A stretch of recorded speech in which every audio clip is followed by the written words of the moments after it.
Eagles. Eagles.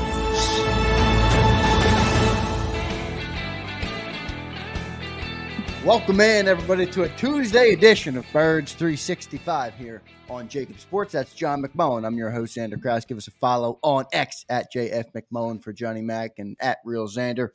For me, got a great show planned for everybody today. A fun pre-show, little meeting there with Johnny Mac and I. Johnny Mac, how you doing on this Tuesday morning, brother? Doing well. Well, you know, except for Nick Sirianni making my life a living hell with his goofy behavior. But other than that, yeah, fine. Yeah, good. This is what I want to do for everybody. I want to set the stage on the show today. We have plenty of time today. We have no guests coming up, so we'll have a full 2 hours to unpack the game, the actual game. Remember, guys, What game? There was a football game played on Sunday. If we forgot about that, so we'll talk about that, and then we'll briefly hit on this Nick Sirianni stuff in the open. He came out and apologized. Obviously, the national media was destroying him all day yesterday. I've somewhat flipped. I've told John because I'm just so sick of talking about the stupid antics of the coach. I know he's emotional. I get it. So we'll talk about everything today. And then if we have any super chats, we will go to them and have a chance to talk to you guys, get your opinions on Nick, the game, whatever it is on your guys' mind. So we'll do that. Appreciate everybody being here. Make sure you guys hit that like button this morning. We have been slacking on the likes on Birds 365. So let's try and pick them back up. Appreciate all of you guys being here. We'll start with the news of the day. Yesterday, Nick came out and spoke again, John, and he apologized to the city of Philadelphia for letting his emotions get the better of him. Your thoughts? My thoughts are, boy, I don't even know where to start other than, you know, this Reddit thing going around with the fans trying to explain the situation. Hey, what the hell are you apologizing for that for? If that's the way it unfolded, what the hell are you apologizing for? Well, the answer is obviously he was told to apologize. And he claimed he hadn't met with Jeffrey Lurie. Well, he did meet with Jeffrey Lurie after the game because Jeffrey Lurie was there. So it didn't matter what day it happened. And, you know, maybe he was ordered to apologize, whatever. He looked like a prisoner of war on Zoom. And it's all self-inflicted. You know, nobody's talking about the game. All people are talking about is behavior. And then it goes to the point of, you know, this guy's a clown. I saw Adam Shine from Sirius. This guy's a clown. This guy's a clown. You know, and then I turn back the other way and I'm like, what is, I mean, if you want me to turn off your show quicker than anything else, you go low hanging fruit routes, you know, Mount Rushmore. I love Mount Rushmores of people who only know about 10 years of the given sport they're talking about. That'll make me turn off quickly. And then immediately go into clown. That'll make me turn off quickly. Which is it? The guy's 37-19, 661 winning percentage, greatest winning percentage in Eagles history. He's made the playoffs 3 times, made the Super Bowl. If you watch last night's game, yeah, it ain't that easy to have a team that doesn't look like it's coached by a guy who's been there for 2 days. If you start making changes, if you saw the New York Jets last night and there's 75,000 penalties. So I go on both sides. Like Nick does this stuff to himself, number one. And then you got people judging behavior like that has anything to do with coaching, number two. So I don't know who to be mad at. Just everybody doesn't want to talk about the actual game and only talk about this goofball personality. Just tone it down and act like a professional. It's pretty freaking easy. That's it. Point to the scoreboard. You want to taunt. Point to your record. You want to taunt. Do that. Don't taunt your own fans in this city. Even, by the way, that was the dumbest taunt of all time because Saquon Barkley had a 5-yard rush. And I'm assuming this guy's telling the truth. Saquon Barkley had a 5-yard rush. Oh, give it to Saquon Barkley. Averaged under 3 yards a carry. It was the worst game he played as an Eagle. He's missing pass protection. He's running out of bounds. with 3 timeouts, which set up the 3rd and 1. It's the worst game he played as an Eagle, and he dropped Definitely the other worst game. Yep. Definitely his worst game as an Eagle. No doubt about that. So, drink another beer and you shut up too. How about both of you shut up? I mean, but it all stems to Jeffrey Lurie. Either you want this or you don't. And you decided you wanted it. You didn't have the courage of your convictions because you didn't want to be overreactive. And this is what you get. So either live with it or don't live with it. But man, and this guy with I brought up that 3rd and 1 play. It's like in one of our commenters yesterday, I had not rewatched the game yet. That's the play he said he took over the play calling. Bullshit. Which I was trying to get. The quarterback audibled at the line of scrimmage. The running back whipped on the pass protection. Whiffed. And created that disastrous play. And that turned into the Myles Garrett block field goal. Like, why are you doing that? I was trying to get him to talk about that yesterday. I didn't work. It's like, dude, what you preach accountability. And you're like, I assumed he was trying to protect Kellen Moore. He wasn't trying to protect Kellen Moore. He's trying to protect Jalen Hurts and Saquon Barkley. Now, that might be admirable to some people. It makes him look like a fool because the only time he says he takes over play calling is negative situations. So to the average man, they're like, well, this guy's a dummy. Every time he takes over, it's a disaster. It's like, what are you doing? This is common sense shit. And then you have all these narratives. So the whole Philadelphia Eagles ecosphere has been taken over by this goofball of a coach. And by the way, not a bad coach. By the way he acts, and by the way he goes about his job. And he said there's not a rule book. Yeah, there damn right isn't a rule book to be a head coach because all that shit would be on page 1. I mean, stop shooting yourself in the foot. Point to the damn scoreboard. Point to 37-19. Point to 3 consecutive playoff berths. Point to the NFC Championship. That's fine. Look at the rest of the league. So then I go off on these people are like, well, he's a terrible coach. He's a terrible coach. And the same people are like, coaching matters everything. Coaching. Which is it?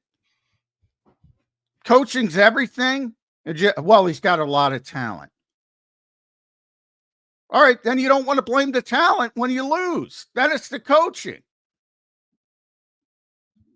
You watch these other games with 25 freaking penalties. It ain't that easy.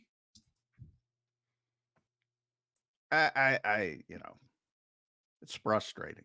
And nobody talks about the game. And granted, the game was not the prettiest thing ever, but, it was actually a good week for the Philadelphia Eagles from a pure football perspective because Washington lost and the Giants were a disaster and the Cowboys were even more of a disaster.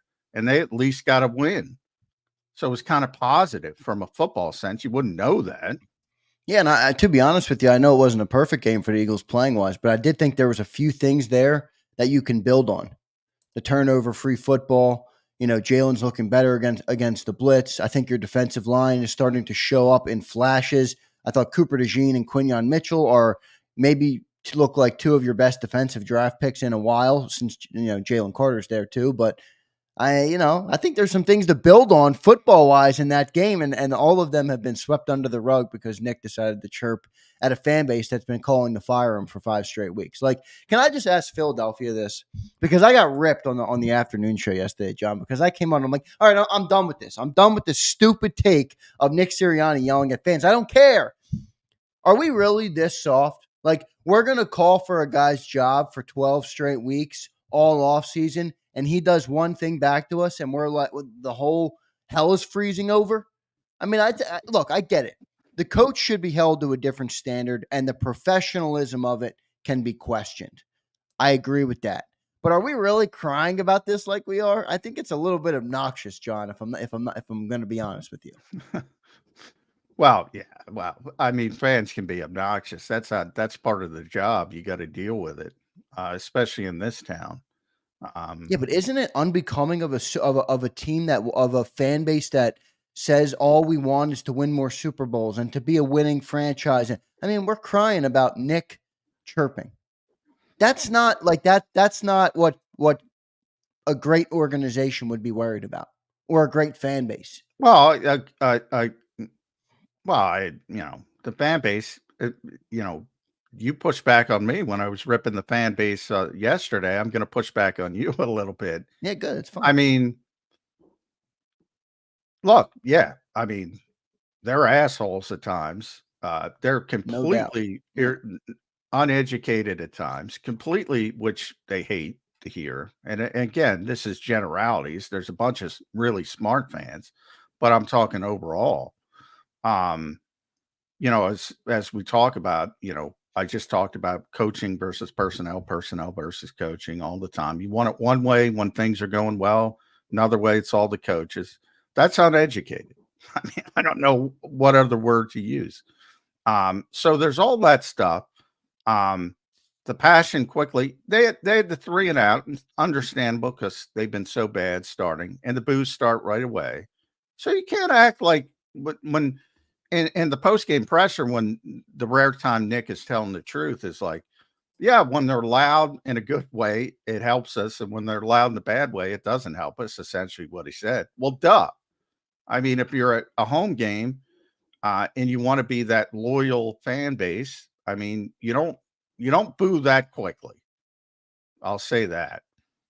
Just put it as nicely as possible. But yeah, I mean, people know coming into Philadelphia. I mean, Andy Reid's one of the greatest coaches in NFL history. He got immense levels of shit in this town. Everybody's getting immense levels of shit in this town. Jason Kelsey did at one time, believe it or not. He thought he was going to get cut, believe it or not. Brandon Graham got it with both barrels early in his career as he plays his 200th career game. And you think, well, maybe somebody will learn from this. No, they're not going to learn from it. McNabb caught heat like no other. other. McNabb, best quarterback in franchise history. Yep. Certainly. Immense heat. I mean, that's just part of it. And, Andy dealt with it better. Everybody dealt with it better than this guy. So that's where I go over to pointing the finger at Nick Sirianni. And he can point it back at me, but he just handles this stuff very, very poorly. Yeah. And he creates problems to himself. I always talk about one of the very few times I got to talk about Joe Torre.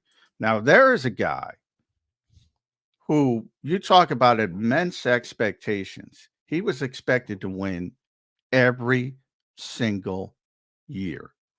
And I mean win the whole thing every single year in his prime. And he talked about garnering the benefit of the doubt with media and with bands. And that's all you can do. It'd be a positive steward from that standpoint.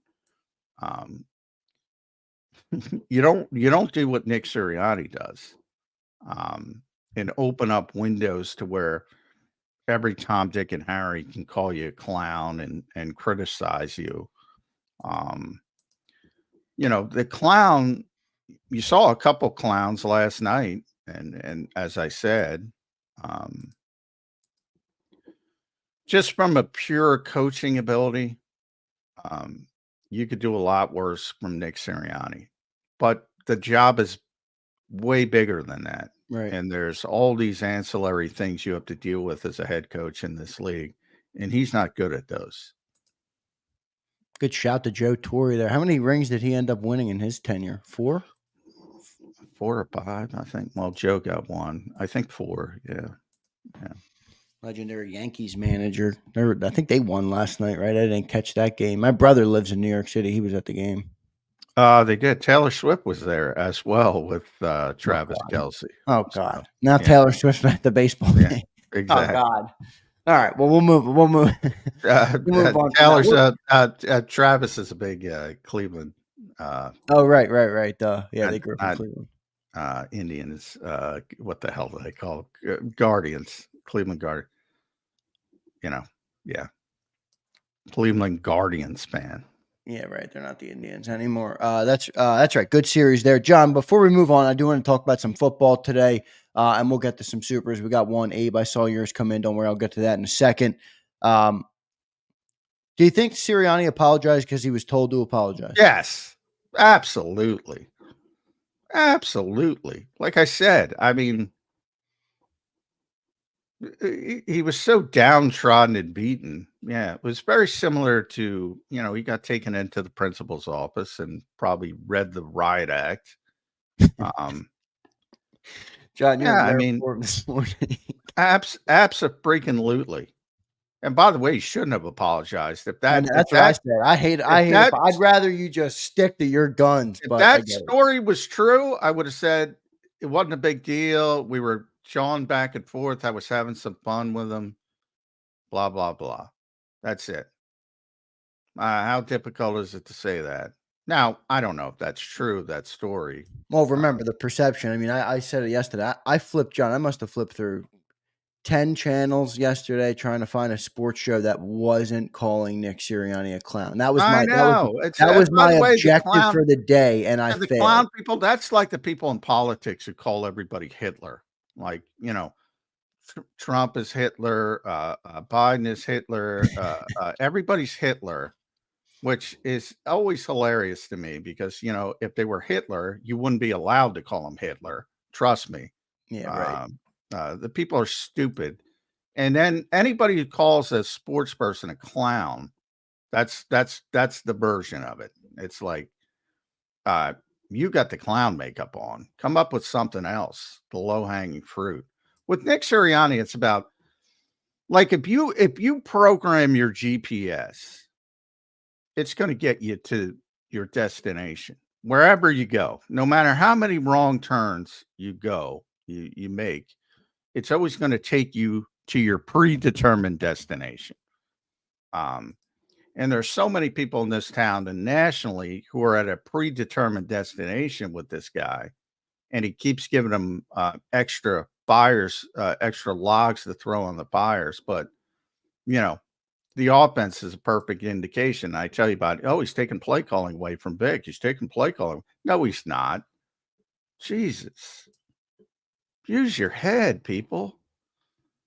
He's trying to protect him, which again is admirable to some. To me, when you preach accountability, it's not positive, but that's my own personal opinion. But from the standpoint of, let's use it's not his offense. Oh, there's no motion. He's taking it away from Kellen Moore. Why does the offense? Why does the offense look the same whether Nick is calling the plays from a not success standpoint, but from a thematic standpoint, Right. or Shane Steichen's calling plays, or Brian John, and now Kellen Moore? You think maybe it's the quarterback and that's what he's comfortable with? Maybe that's the answer. Maybe they're building around what the quarterback's comfortable with instead of turning him into Brock Purdy and putting him under center. Yeah. Did you see Kurt Warner put up something like that last night? No, but yeah, well, Kurt's I a mean, he basically quarterback. tweeted exactly what you just said. So, well, he knows what he's talking about. He's a I know. quarterback. He I know he does. understands, people build offenses around the strengths of the quarterback or that particular quarterback. And if you're building a traditional play action offense around Jalen Hurts, you're a bad football coach. No, you're right. He will not succeed in that. So why would you do it? I mean, That's kind of the point. yeah. But if you have that GPS programmed, Nick Sirianni's a bad coach. It's going to get you there, despite the 37-19 record or whatever it is. All right, we got a football game coming, an NFC East game coming up on Sunday. We have a game that just happened where the Philadelphia Eagles got a win. We're going to dive into all of those things here on Birds 365 today. We'll get to our super chats as well. John, can we put our final thoughts, our final touches here on this Nick Sirianni drama? I want you to not I don't only think we're analyze putting like our what he final did, touches because on. I don't want to just put like I don't want to just talk about what he did, because I think you did say some things where it's like he shouldn't be doing this shit, or there's a way to do this, and he's created this clown show in a way. Well, But yeah, you're it's his fault. Self-inflicted. Self-inflicted. So by no means am I, it's his fault. He doesn't have to do this shit. He can show a modicum of decorum. Take it behind the scenes. Um, you don't have to alert people. Like I can't believe how many people think he's taking over play calling from Vic Fangio and a bad thing happens. Nothing good ever happens when he takes over play calling. And people don't correlate. Hey, maybe he's trying to protect somebody else. right. I mean, why are you doing that shit? Just let it go. Which is essentially what I asked him yesterday. And people think I'm trying to defend him. I'm trying to point out, hey, dude, you're acting like an idiot. In a one way, I am trying to help him. I'm trying to, Yeah. alert him to this unforced error. Alert him to his idiocy. Yeah. Yeah. I don't know what to say about that. But the point that you're assuming that people will figure it out, guess what, dude? They ain't figuring it out. They think every time you do something, it's a disaster because you tell them that. And To how would you like him protect to handle that differently? simple. You don't bring it up unprompted. You say, we made a mistake. We're going to fix it. You go the Andy Reid route. You keep it as vague as humanly possible. Anybody who watches the play can see Well, just what because, the issue. just from a broad perspective, John, I can understand why a coach would want to fall on the sword. You're right. He does go out of his way Oh, sometimes to like, I'm not trying to say, oh, Jalen checked to an audible and Saquon whipped on a blitz. I'm not saying to say that. I'm saying, first of all, don't bring it up unprompted, which he did. right. And then when you do, if you do get the ask the question, then you can fend it off and say, we didn't execute, you know, and you can say you can have a little bit of respect for the people and say, yeah, we shouldn't have ran out of bounds there. We had 3 timeouts. Should have got the first down. You could say little stuff like that. And I think that would garner a little bit more respect amongst the fan base, but who knows? There's not a book, I'm told. How do you think Jeffrey Lurie's feeling about this? Not well. Um, I think it's very difficult. It's going to be very difficult for him to survive this, other than, going on it, which, by the way, is possible because this is a bad division. And they might win. They might start winning a bunch of games, and I expect them to start winning a bunch of games. In the NFC North, starting this week, is going to start playing each other, and they're going to beat themselves up. And the Eagles do have significant talent on offense, at least amongst the starters. And they're not going to have Jordan Mailata for at least a few weeks, which would be the best case scenario. We'll see about Dallas Goedert, so that impacts things as well. But anybody who saw the New York Giants, I mean, you got to win that football game. Even the Cincinnati Bengals, you got to win that football game. Yeah. Jacksonville, Doug might not even be there by that game. I know. That's not looking good for Jacksonville. That's an easy road right there, and you got to take advantage of it. And maybe then, if you end up at 6-2, people stop talking about this, but it's going to pop up again.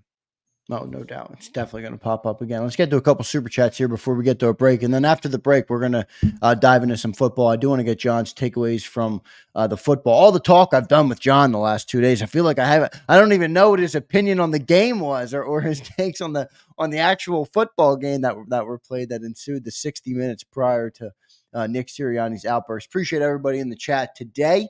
Birds 365 showing out strong, and Birds 365 listeners, appreciate all you guys. Hit that like button for me. We've been slacking a little bit on the like button, so hit that like button. Let's go to a couple supers. Abe says he disciplines Carter, but then won't do it for himself. I could see why that's a bad perception. You remember when he, stopped Jalen Carter from doing the chants in, I think was that New Orleans that he did that? Well, you're trying to prevent a player. That's what he should do. Yeah, I mean, I Right, don't but then know. don't turn around and do the same thing yourself. Well, yeah, I agree.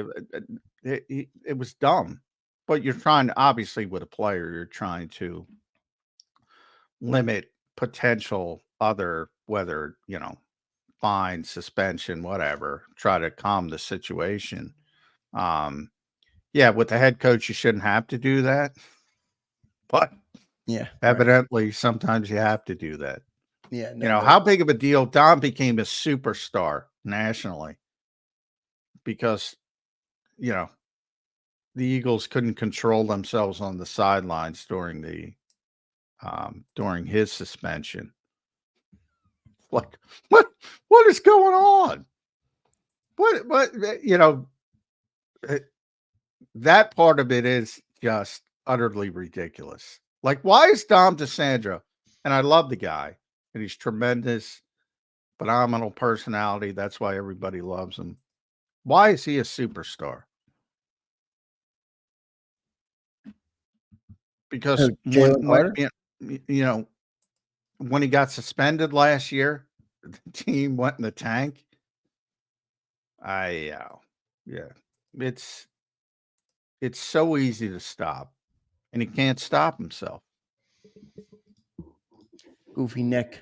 Dirty Air checks in. Dirty, appreciate it, brother. He says, Nick embodies who we are perceived as a fan base by the rest of the league.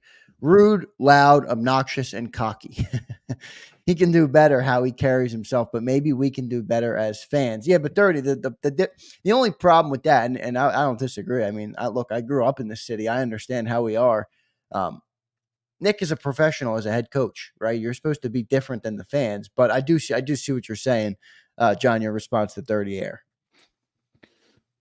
Yeah, he comes across like that at times, and that's why he gets the criticism he gets nationally. And I can't really push back about that. You don't have to be stuffy, and there's a wide range between being Tom Landry with the hat and the tie and all that versus being somebody that people tend to like and shows a little bit of emotion and gets fired up. But there's limits, and obviously he's crossed them far too many times. That's not the first time. That's the point. I think the biggest issue here is doing it to his own fans. I mean, in the past, he's taunting people in Indianapolis because, all right, Frank Reich got fired and he's fired up and he's mad. All right, you're not a child. Coaches get fired. Guess what? Nick's going to get fired. It's not a matter of if, it's a matter of when. Everybody's renting space. Everybody knows it. Yep. I brought it up yesterday. Bum Phillips, two kinds of coaches.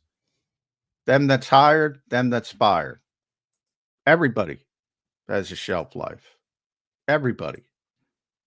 Who's the longest right now? I think it's Tomlin, right? Tomlin's been around the longest, right at the one spot. Yeah, and they're constantly calling for him. And Pittsburgh, obviously. Oh, I know. Yeah. Yeah, they are. The one, 3 coaches since 1968. I mean, how many rings does Bill have? Still out. You might have a long shelf life like Bill Belichick, but everybody's got a shelf life. And Nick's not going to last that long. I guarantee you that. Yep, no doubt. Let's keep rolling through some supers. Got a lot of them this morning. Appreciate everybody. We got no guests today, so we'll have a full open show. We'll talk a lot about football today. We're going to get into that. Don't worry, and we'll take all your guys' viewers' comments as well today. Brian Fleming says, "Brian, you've been in rare form, Brian, in the chat. Brian was the. I'm not even going to mention it. He dropped the super last week, relating to the locker room. Brian says, "What up? What fired up fans on Sirianni is he's trying to be a tough guy when he was hired as a puppet, then apologized like a beta, get back in the tuck chair." Come on. But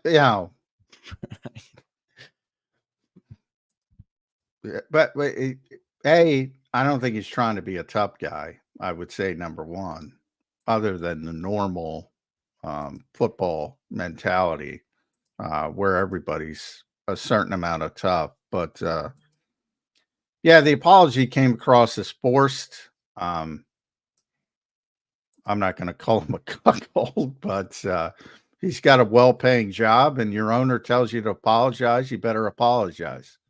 I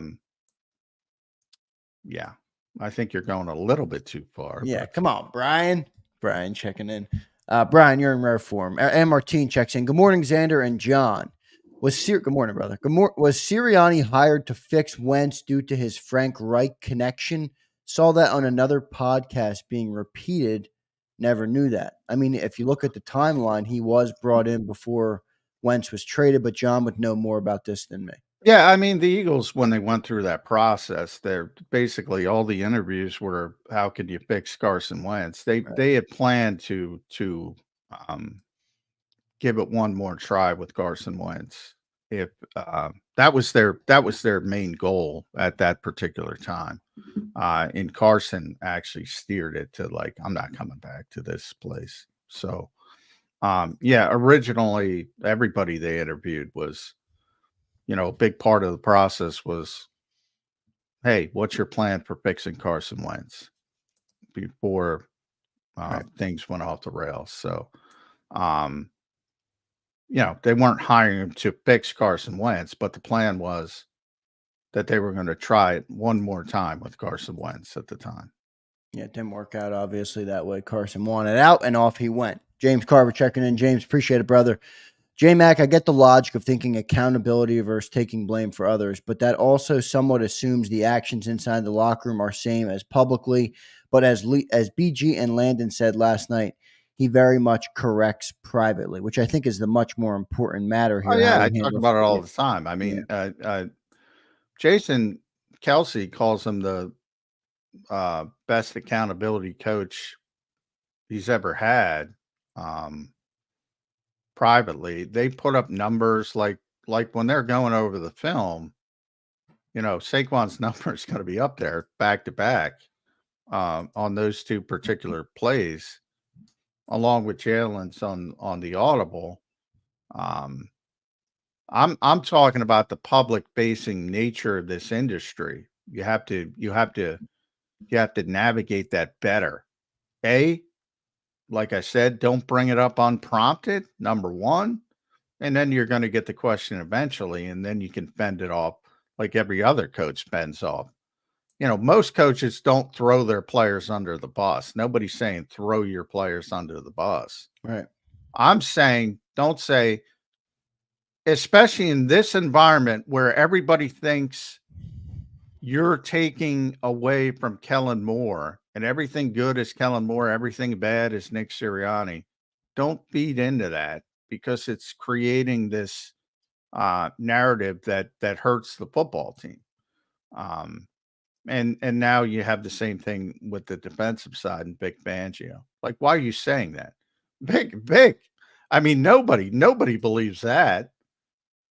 Like, why are you up there saying that? Oh, and there's one time I took a play call away from Vic Fangio. Unprompted. That's just dumb, is what I'm saying.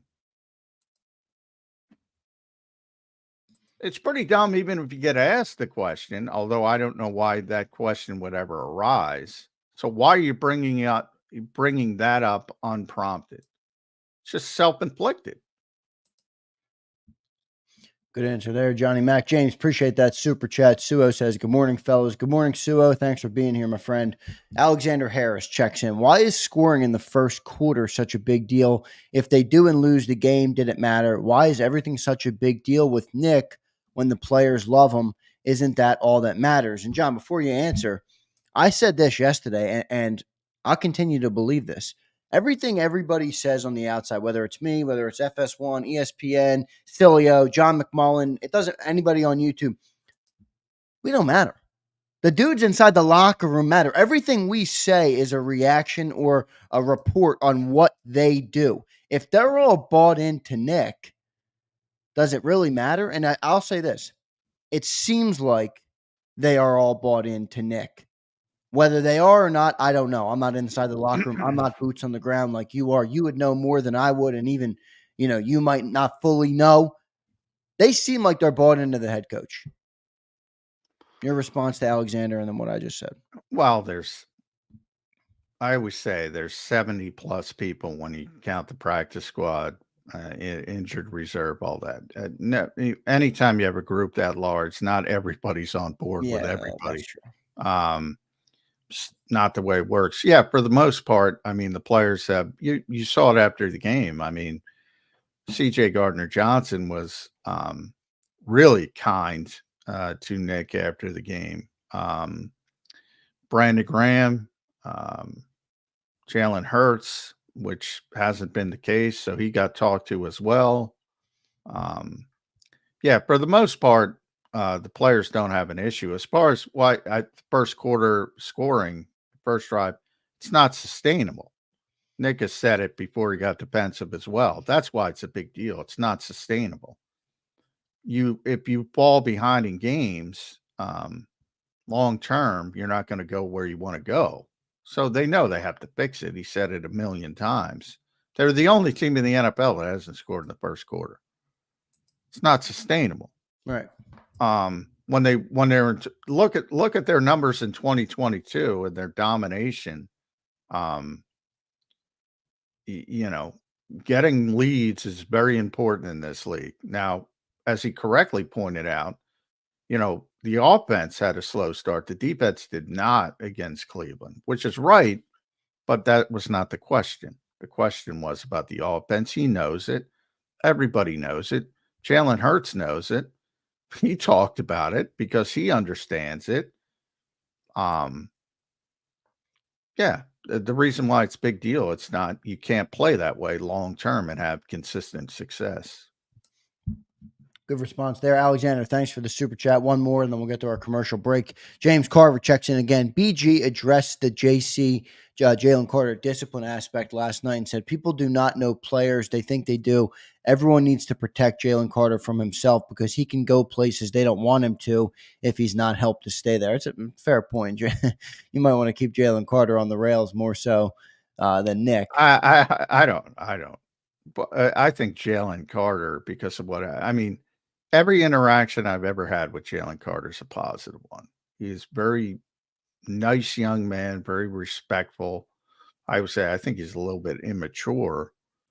And that you have to obviously, as a lot of 23-year-olds or however old he is, I think of all the Eagles he has, because of what went on, I'm not trying to dismiss what happened at Georgia, but because of that, he's been labeled as this bad guy by a lot of people. Boy, I've met a lot of bad guys in the NFL. He's not one of them. Is he immature? Yeah, a little bit. But, I've seen a lot of players screaming on the field too. That to me is, sometimes having an edge is good. When you're on the field, as long as you can dial it back when you're off the field. But if I were making a list of players who, maybe have some bad traits, he wouldn't be on it. I think he made a mistake. He made a very big mistake. But that, good people make bad mistakes too. If I had to bet on somebody being a good person, I'd bet on Jalen Carter. Good insight there from Johnny Mack on Jalen Carter. Appreciate all the super chats. Thanks everybody this morning. We're going to take a commercial break. When we get back, we're going to dive into the takeaways from the football game. I thought there were some things to build on that the Eagles did on Sunday in their 20-16 win over the Browns. They moved to 3-2 on the year. We'll talk some football when we get back here on Birds 365. If you missed any of today's show on the JAKIB Media channel, listen to the podcast on your way home. Available on YouTube, Apple, and Spotify.